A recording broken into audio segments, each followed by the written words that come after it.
Kapolri dan Panglima TNI secara tegas melarang aksi demonstrasi yang rencananya akan digelar pada tanggal 25 November dan 2 Desember mendatang. Keputusan tersebut disampaikan usai pertemuan Kapolri dengan Panglima TNI dan juga Menteri Dalam Negeri di Mabes Polri, Jakarta. Kita bergabung bersama dengan rekan kami, Egy Tapsari langsung dari Mabes Polri di Jakarta untuk informasi selengkapnya. Egy, apa yang menjadi alasan utama pelarangan aksi demonstrasi 25 November dan 2 Desember mendatang? Robert, alasan ketertiban umum menjadi pertimbangan utama mengapa akhirnya Kapolri beserta Panglima TNI secara tegas melarang aksi demonstrasi yang rencananya akan digelar pada tanggal 25 November dan 2 Desember mendatang.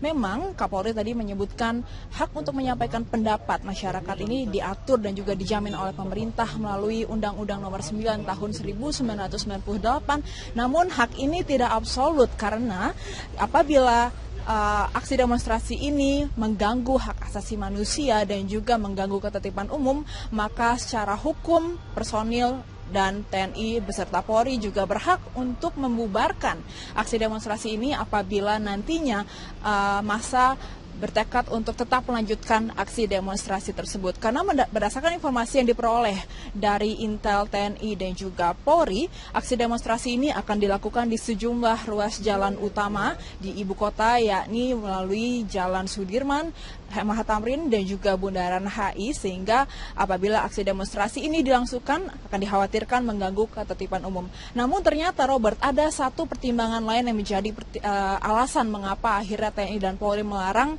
aksi demonstrasi ini, karena data yang diperoleh dari Intel, TNI dan Polri menyebutkan bahwa ternyata ada sejumlah oknum atau aktor yang berusaha untuk menunggangi aksi demonstrasi ini dengan sejumlah agenda tertutup. Di antaranya adalah untuk menggulingkan pemerintahan dan juga bahkan untuk menguasai DPR. Seperti apa informasi yang diperoleh dari Intel, TNI dan Polri? Berikut pernyataan selengkapnya dari Kapolri Jenderal Polisi Tito Karnavian. Tersembunyi dari beberapa kelompok yang ingin masuk ke dalam DPR dan berusaha untuk dalam tanda petik menguasai DPR. Nah, aksi ini bagi kami kepolisian dan Bapak Panglima secara undang-undang sudah diatur pasal-pasal mulai 104 1 sampai dengan 107 dan lain. Itu adalah perbuatan kalau bermaksud untuk menguasai, itu jelas melanggar hukum. Dan kalau itu bermaksud untuk menjatuhkan atau menggulingkan pemerintah, itu termasuk pasal makar.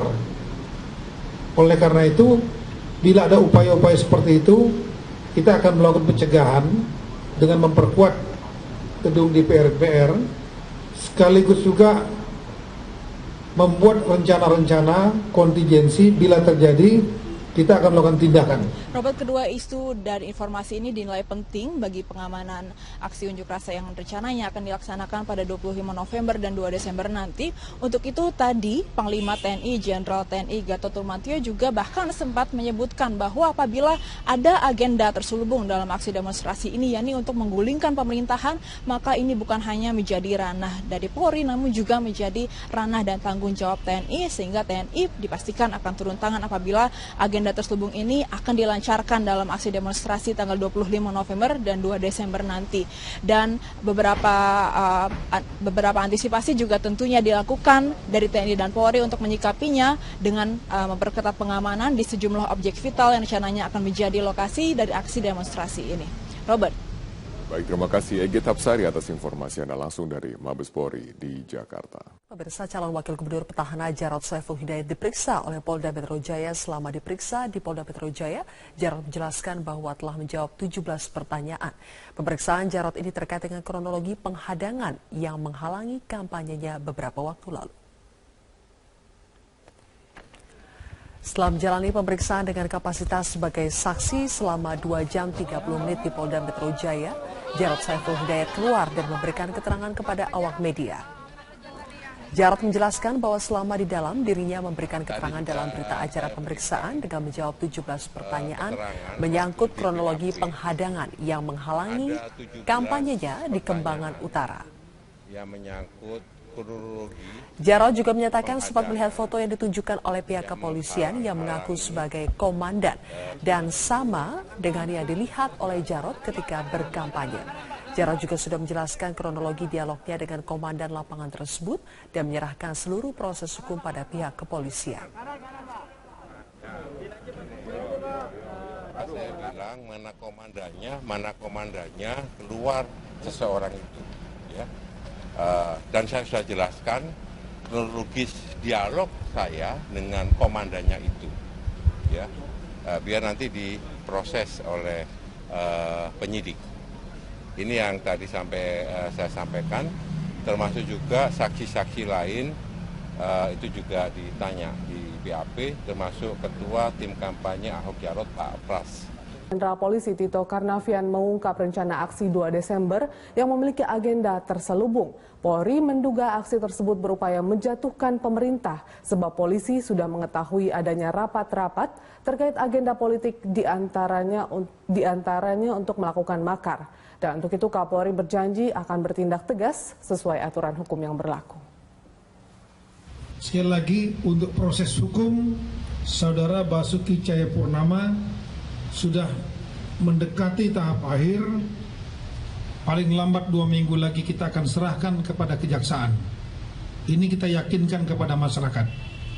Sehingga kalau masih terjadi demo, apalagi menutup jalan lain-lain, saya yakin masyarakat juga semua cerdas dan kita sudah dapat mendapatkan informasi ini sebetulnya bukan masalah berkas perkara atau proses hukumnya lagi yang dipermasalahkan, tapi ada upaya-upaya rapat-rapat yang sudah kita pelajari dengan agenda politik lain, diantaranya adalah upaya untuk melakukan makar, sehingga bila itu terjadi kita akan lakukan tindakan tegas. Dan kita sudah mencatat, kita akan lakukan tindakan tegas sesuai aturan hukum yang berlaku. Saya yakin masyarakat Jakarta, masyarakat Indonesia cinta akan kedamaian, cinta akan ketentraman, dan cinta akan keamanan. Untuk itu saya kira kami sudah sepakat dengan Bapak Panglima, Polri dan TNI akan menjaga Jakarta, menjaga Indonesia, tidak ingin agar bangsa ini pecah. Pemirsa, Panglima TNI Jenderal Gatot Nurmantio memastikan prajurit TNI bersama Polri siap mengamankan Negara Kesatuan Republik Indonesia (NKRI). Prajurit TNI juga dari segi agama apapun siap melakukan jihad mengamankan negara. Panglima berharap kejadian ini tidak boleh berlarut-larut agar masyarakat dapat hidup tenang. Untuk itu prajurit akan mengamankan situasi tanpa senjata. Seperti yang dikatakan oleh Pak Kapolri, itu adalah tindakan makar. Maka itu bukan urusan kepolisian saja, tapi udah urusan TNI juga. Dan saya juga sudah memerintahkan para Pakotama menyiapkan prajurit-prajuritnya untuk dilatih, disiapkan yang sehat, dan untuk diketahui oleh seluruh masyarakat Negara Kesatuan Republik Indonesia bahwa prajurit TNI sejak dia masuk, dididih, disumpah, para prajurit saya sudah memenuhi syarat-syarat dari segi agama apapun yang dia anut untuk melakukan jihad. Dan saya perintahkan dan ingatkan prajurit saya bukan penakut. Setiap akan tugas dimanapun juga pasti mereka berebut. Yang tidak tugas, malu akan minta tugas. Karena memang jiwa mereka ingin menjadi pahlawan. Kejadian ini tidak boleh berlarut-larut yang menghambat masyarakat untuk hidup tenang. Kita semua harus bersama-sama sepakat bahwa bangsa ini bangsa yang sedang membangun dalam keadaan sulit. Masyarakatnya harus tenang. Jangan hanya sekelompok, segelintir masyarakat yang tidak bertanggung jawab membuat masyarakat tidak tenang. Untuk itu saya perintahkan prajurit-prajurit saya tidak bersenjata.